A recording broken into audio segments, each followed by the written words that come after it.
Black Stars into Ubehu Abrantia, your friend Benjamin Asari, Ono and goalkeeper, Razak Simpson, and our friend so Aaron Essel,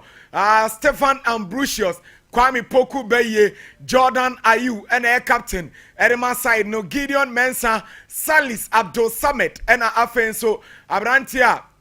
Ono so your friend, Kamal Dean Mahmudu, Christopher Bonsuba, and Abrantia, Ono so your friend. Majid Ashimeru Wemo and a starting game no Edema the Black Stars of Ghana na chese yeko first half no na Ghana eda a form a cap mienua omontimente second half no and Abrantia and also your friend Brandon Asante momame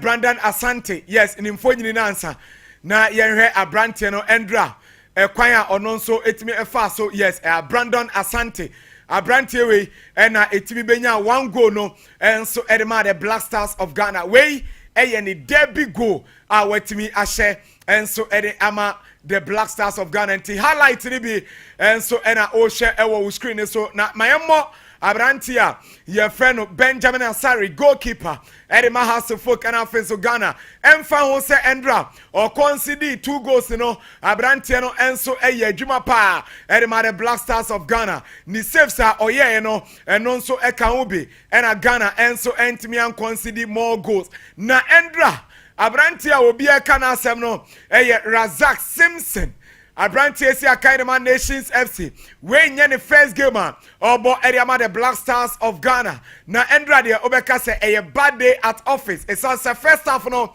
Razak Simpson enoma ankoye amfama no Abrantie no e concede on goal and so e honoma na chese endra Razak Simpson no endra performance no especially first half on the day na chese enoma enso enkoye enso eho 9:30 abejafo ne transia eho full time ne so a omo enso ebedi mu nkomo bebre na afenso yetimi ehu ya endra local players no say yebetimi akoso a make case enso etimi ede omo ama omo na ye ya na Abrantia ya freno eye yirenchi Abrantia no yes super player Abrantia osi akan Edema FC Nordjylland Abrantia no endra obeye adwuma papa obebo enso Edema the Black Stars of Ghana chese substitutions and omo the likes of Brandon Asante obenya go ne de omo performance no na eno nso was soro enti 9:30 ye the more enso edebe free Black Stars of Ghana game eno nso etimi eba so no na mama me Black Queens yes samre omo nso etimi akwa kodru Ivory Coast omo enso ekobo anyonkofa kensie enso Ivory Coast yes enti Black Queens yes Ghana maba wano omo emfo nyine ni bi ena ohwe Sompa TV ena fenso Sompa 93.1 Facebook ne so no maba wano alande omo kobo friendly match omo ne Ivory Coast na area return league no enso ebetimi abaso Ghana ha say na edachina ena Accra Sports Stadium playoff game no enso ebaso sabre two teams omo anim kan qualify eba be PM Ghana Premier League no Hoho United and afenso Swedro All Blacks na aka team bakwa obeba be ka omo ho between Techiman 11 Wonders and afenso RTU omo mienu bako enso ebeba be ka na chese they say 3 teams omo free division 1 enso eba nedachna and a playoff game between Techiman 11 Wonders omo enso ene RTU no and also eba so Accra Sports Stadium na RTU omo supporters kasamafo Sadat Abrayi or the nsem atuja ochemo padia RTU omunya park papa so a bono omutimi boni ye pa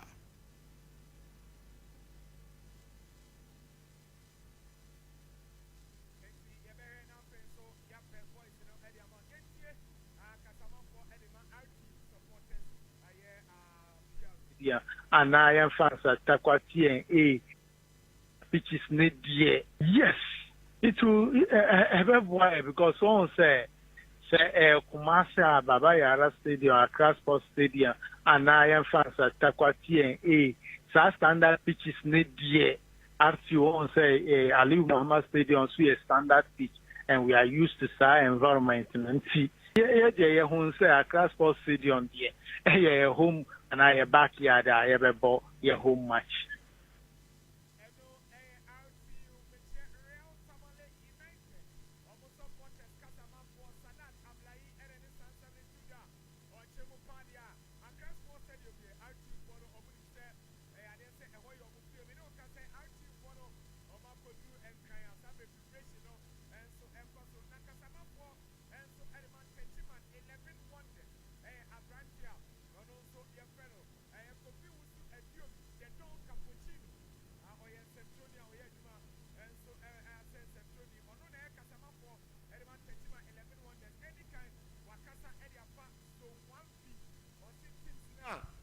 Ewo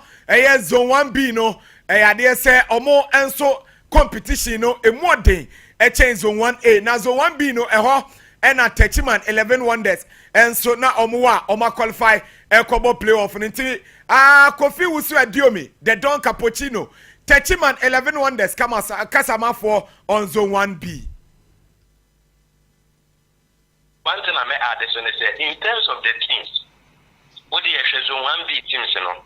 you have Techiman 11 Wonders, you have Techiman Heroes, you have Techiman Liberty Youth. We are three clubs who we not these two at Techiman. Rival clubs. Now for full name into the tension and the nature of zone 1B the way it is, especially when you have derby class or number of derby games. What is our class here in China? Over talking about them, they also pose a threat. Then over the baby. The baby has also been there about Tanop of Aqua and also relegated or by and all that. Apart from Tanop of Aqua, you talk about Wamanafu Mighty Royals. This class, a very good class. I will know more pop. Now, ultimate prevail. Now, Orlando HRS will team and know what Eno enso Kofi Wusu Adiomi the Don Kasama for Edema Techiman 11 Wonders eno chem say zone 1B no there's a competition na wo no ano den pa o compared to zone 1A na zone 1A so say eno kafa ho zone 1A no almost so our quality teams and players over there but before you say RTU enya easy ride because now quite the competition was only from Tamale City and then RTU competition the likes of Walewale Catholic Stars the likes of Yapi FC the likes of Victory Club Warriors Northern City those clubs, it's like they were not pushing enough to give out to a contest compared to what the Chima 11 Wonders FM in 1B. Inti, you're saying, I'm here to my 30th of November. Now, you're the society water on the Kaku. Enti 30th no Dachina ena Techiman 11 Wonders and the RTU ni mu se bibia enso ebetimi akoye enso etimi ede amomo na Muhammad Polo Eden sem kakra enso etimi atuja.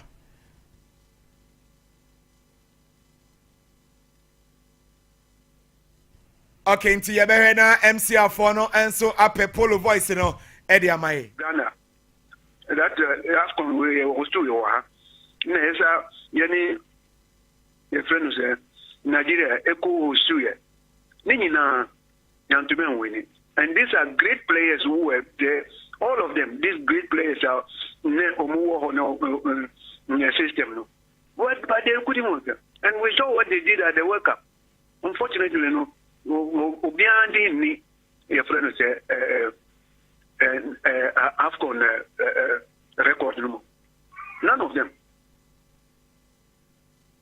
And no a legend Edema Ghana Mohamed Polo and out in Sentino Ghana ni Nigeria de share na goodie enso enimkra na yenremo enso ewo Thomas Dua ono nso akasa area fa papa ye friend no Zito head coach Edema Kumasi Asante Groko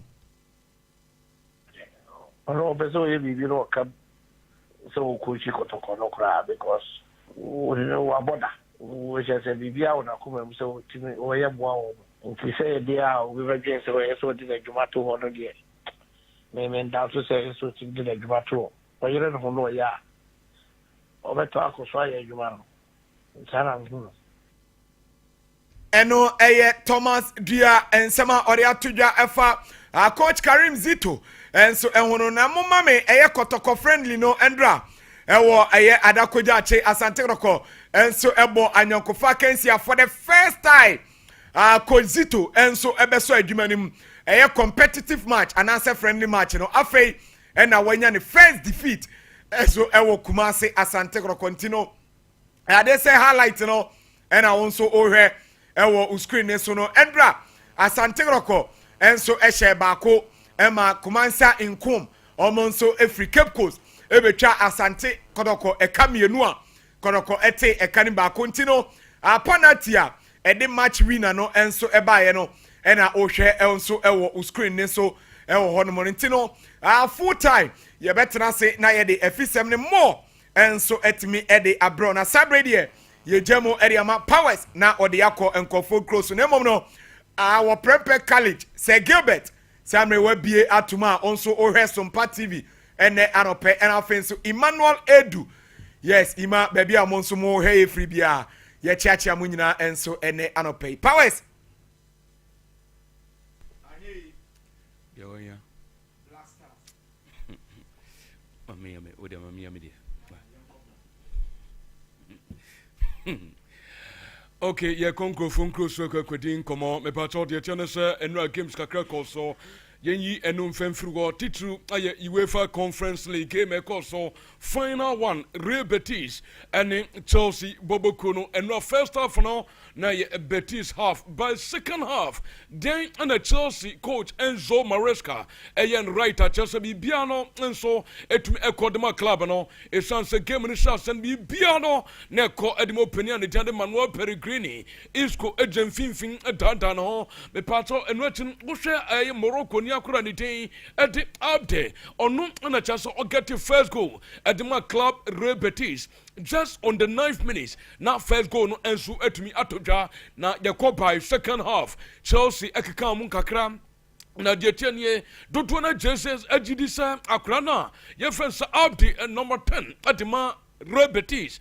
opra free mu no na bibia enso asesaye at the club no 65th minutes still na ye Betis 1 but fast forward Chelsea ebebe 4 e was against them ogranite at the Enzo Fernandez or non as a first goal at the Chelsea Bobokuno on the 65th minute Nicholas Jackson and so be goal at the club on the 70th minute and watching Jadon Sancho from bench ebe the third goal on the 83rd minute and Sana Moses Caicedo and so making it 4 at the Chelsea Football Club on the 90 +1 the part also show some television as well Asante Grace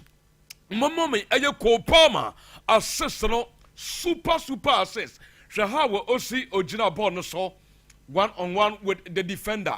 na wadane ho kakra I said the defender ne theater no na fi or the ball na betire Peja ball na Nicholas Jackson and so apiem ball no atwatenem and aye de course so bi na ugu so wo hwa e was Sompa television so mon roll na bibian so antumi nya kama na game no say no statistics no and so me call ye with himself Betis about 13 shot but out of 13 and we just 3 was on target. Menfantu and Mr. Ball possession 67% for Chelsea. Also against 33. Betis and so to me boy, you know. Menfantu and Mr. passes in here 296 passes for Real Betis. Also against 592 passes are. Chelsea Babokun and so it was swingy here. I was against any so and no, I get total no man of the match. Equadimo Ogra Fence Cole Palmer and none performance was super and I get total Yagusedo Samano at the Emmy for life on Sompa. I 93.1 again on Sompa television so and no I am so many total. Mummy Ogra the Enzo Maresca after the game in some of the two channel Gente Enzo Maresca na afi Yantuaso.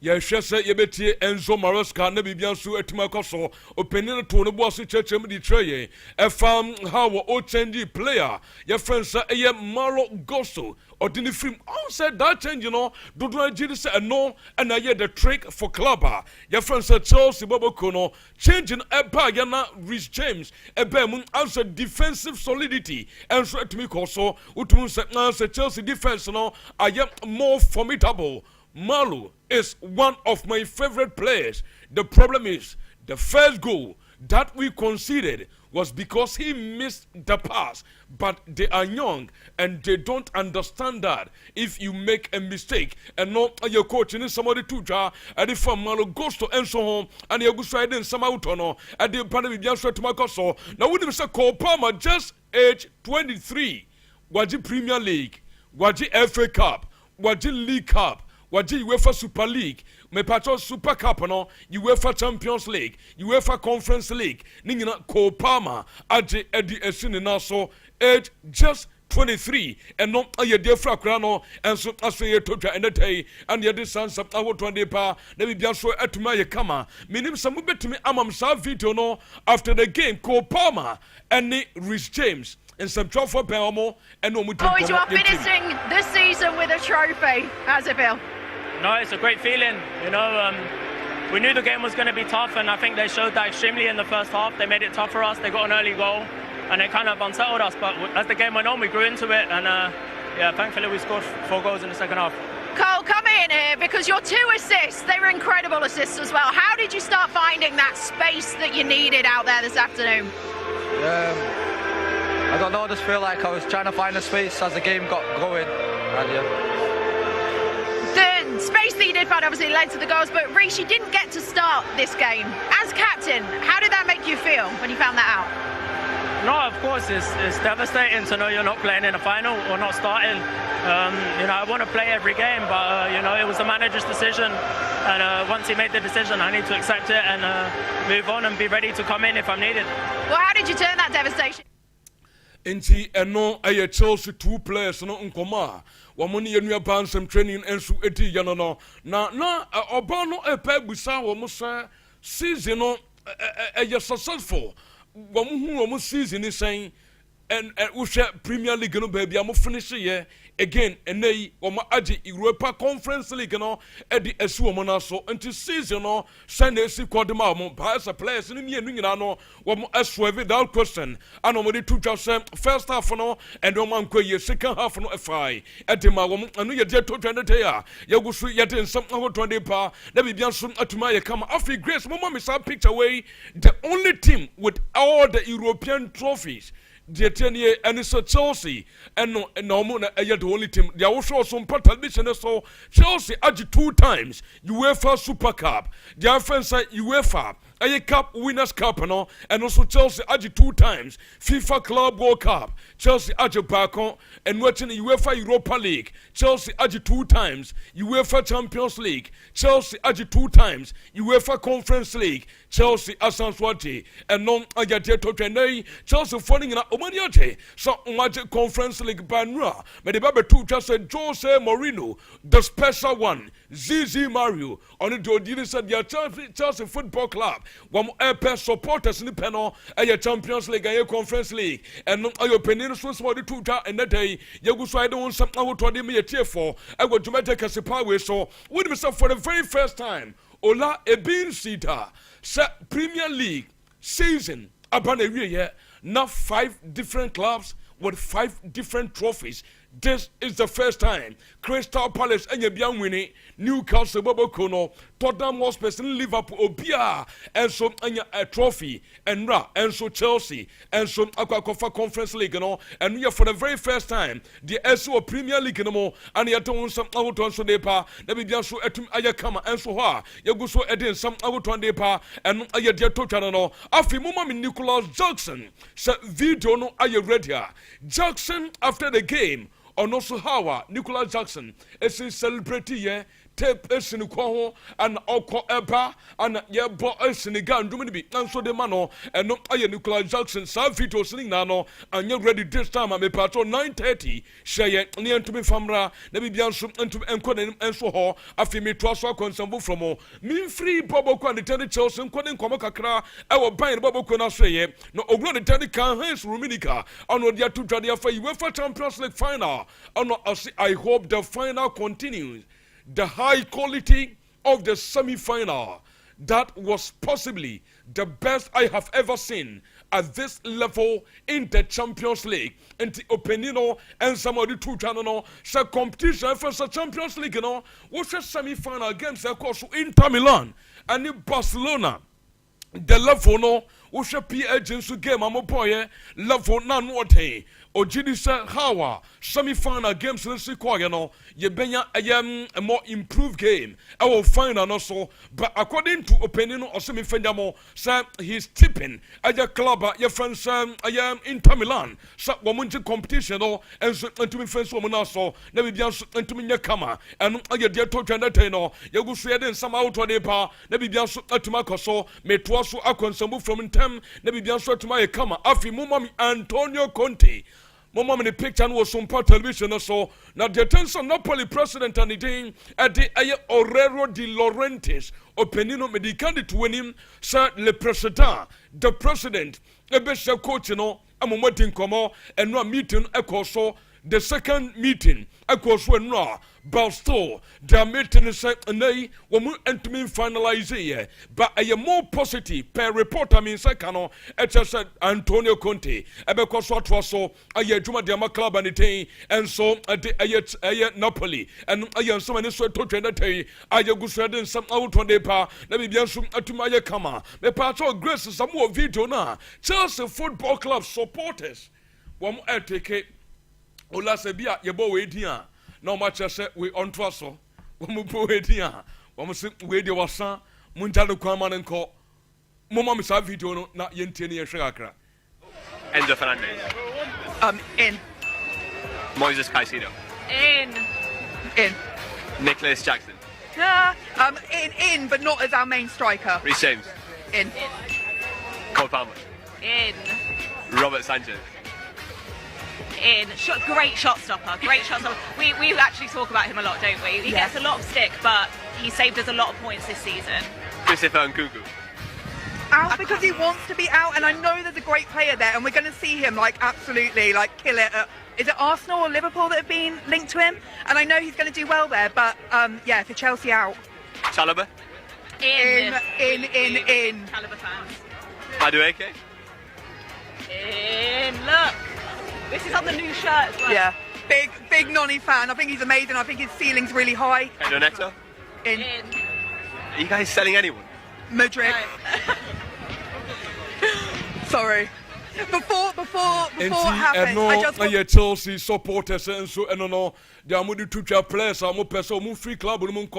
womo pese womo ntoaso ensia kan enso ntumi enfama club no emra womo busa player your friend sir Christopher Nkunku dia no wonim sir ye no mba no de to man nsam trofo nenim sir omo ncha no kwama nko esanse player no ono ankasa pese free club no ko until you can keep an unhappy player enso will come omo busa no yem Harlem Mudrik enso de no omo de to man sir ono ne situation no and so akwa fandru boni amehun sampi wo ho enti omunja no kwa no sonko ano ayete to twanata yegusia de nsam no ade am yete for now min free ho min ko club Efensa United then ekoso Manchester enra friendly match against Asia All Stars game no ebana wie ya Manchester United elusu 1-0 ogra ne din ade man lewin ono enese go no ade ma Asian All Stars me pato so kan ade ma Miyama aye football club enu ye de to twa na tai ye gusu de nsam ahoto ne pa na bibia so atuma ye kama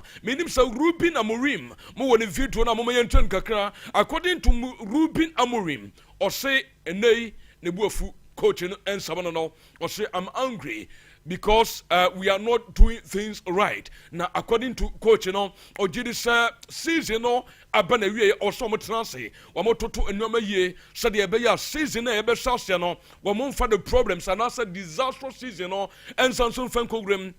The season ahead, and we Mr. Ruben Amorim in summer, and also Edia Tuchano. You will send letters on Matthias Cunha, and also I won't confirm anything. Coaching and summer, or the two channel, and the on Kawa Sembia and Fanchobia. I have no news. We will see. There will be some changes. Ayatan Sankakra and Betimapa. Momami Alejandro Garnacho is unhappy. Boy, no, Naninje. Our club, Musha Alejandro Garnacho. After the game in here, Shano was some party in so Facebook Nayate. I say onya happy in some trouble for a beautiful panel. Wamu pesa wamu musala sem wasada edi eye was sinitrasi emyemye phones when Ethiopia Alejandro Garnacho no obeke a final circle so UEFA Europa League no or the two just wabo games ni nyina final no druwa just 20 minutes and a Ruben Amorim Edimano and na so pala kakra moma yenkonkoti openi and the Omar eye Berota on ye see you at the Manchester United then some of their tuja wamonso enye yente Omar Berota. Yeah, it's a privilege to work for this club. It's been a difficult season. We're undergoing a transformation on and off the pitch, and we've had to take some really tough decisions to really put the club in the best place possible for the future. And you know, our fans have been incredibly supportive and patient during this process, and I can only say thank you. And now really our job is to focus on the future, learn from what's happened this season, improve, and make sure that we continue aiming to coming back to the top again. Nti eno aye CEO Edema Manchester United Mr. Omar aye Berota and some of the two channel no nti odikan acknowledge sir this season a disastrous season. United 16 there in some Fatah club no and watching no say players no and the coach obia we adwumadema Manchester a big privilege and awoswanya or some so touchy on the season or some to nyoma ye said the beya omugre into next season no and no betum Aden Atane at the Ama United Football Club and no yen so many so to no memfa went to as memfa so when Mr. Chelsea somebody decided on Jadon Sancho ni future no when him season here up na wie no ni loan deal up na wie me tesa Chelsea for any beche say Wambama boy no enso continue at the Chelsea Football Club me part of the tennis when him say Nicola Jackson enso Chelsea fan 30th of June 2023 nyame yadma next season na contract in up na wie me tesa Chelsea from penny for no and then a transfer for a contract extension and your letters on Nicola Jackson definitely so say yen and then pay you no ade pane bi bian so tuma koso mami eye Alvaro eye Carreras latest nie Osiakan adema Benfica obaka nonson na ne nura yama update kakra announcer yama stories ade fa boy no ho say their meeting say Madrid akakitoa bi na owura ye fansam eye Alvaro eye Carreras no enso efi Benfica adjoining Real Madrid. Take it from me. Sesi anopa according to Yenu some 20 back out in the Juma our Portugal Bonteso they did the Eduardo Ayabalgo I some 20 and also no meeting koso between penalty and the real Manuel Cesar Costa on your president for Benfica and your penny offense of Fiorentina Perez were also a Casa Noa Ningina effort this boy and so on Yamayadma 9:30 Yabesan swap and the catching in ano Yadiababa sum yetie for Wuti a Jacum Blankson Orlando enso enka MCR ayenuanmo mano wamusukutemo ho omahene yawadu bwache twaso with a morning show 9:30 yabasanso babim yakra. There's nothing worse than your multi-bet missing, but nothing better than having it saved. Bet Saver